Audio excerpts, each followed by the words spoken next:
and intelligently to achieve the ends sought. It took Dewey only a few years to shift from responsible intellectual of World War I to anarchist of the lecture platform, denouncing the unfree press and questioning how far genuine intellectual freedom and social responsibility are possible on any large scale under the existing economic regime. Not everyone towed the line so obediently, of course. Notable figures such as Bertrand Russell, Eugene Debs, Rosa Luxemburg, and Karl Liebknecht were, like Zola, sentenced to prison. Debs was punished with particular severity, a 10-year prison term for raising questions about President Wilson's war for democracy and human rights. Wilson refused him amnesty after the war ended, though President Harding finally relented. Some dissidents, such as Thorstein Veblen, were chastised but treated less harshly. Veblen was fired from his position in the Food Administration after preparing a report showing that the shortage of farm labor could be overcome by ending Wilson's brutal persecution of unions, specifically the industrial workers of the world. Randolph Bourne was dropped by the progressive journals after criticizing the League of Benevolently Imperialistic Nations and their exalted endeavors.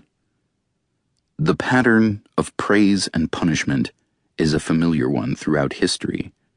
Those who line up in the service of the state are typically praised by the general intellectual community, and those who refuse to line up in service of the state are punished. In later years, the two categories of intellectuals were distinguished more explicitly by prominent scholars. The ridiculous eccentrics are termed value-oriented intellectuals who pose a challenge to democratic government which is, potentially at least, as serious as those posed in the past by aristocratic cliques, fascist movements, and communist parties. Among other misdeeds, these dangerous creatures devote themselves to the derogation of leadership, the challenging of authority, and even confront the institutions responsible for the indoctrination of the young. Some sink so far as to doubt the nobility of war aims, like Bourne.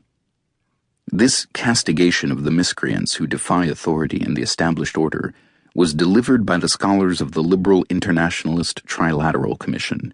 The Carter administration was largely drawn from their ranks, in their 1975 study, The Crisis of Democracy. Like the New Republic progressives during the First World War, they extend the concept of intellectual beyond Brunetière to include the technocratic and policy-oriented intellectuals, responsible and serious thinkers who devote themselves to the constructive work of shaping policy within established institutions, and to ensuring that indoctrination of the young proceeds on course. What particularly alarmed the trilateral scholars was the excess of democracy during the time of troubles, the 1960s, when normally passive and apathetic parts of the population entered the political arena to advance their concerns.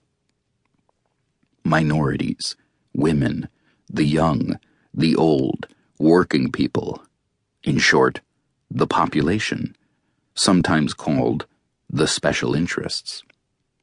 They are to be distinguished from those whom Adam Smith called the masters of mankind, who are the principal architects of government policy and who pursue their vile maxim, all for ourselves and nothing for other people. The role of the masters in the political arena is not deplored or discussed in the trilateral volume, presumably because the masters represent the national interest, like those who applauded themselves for leading the country to war after the utmost deliberation by the more thoughtful members of the community had reached its moral verdict.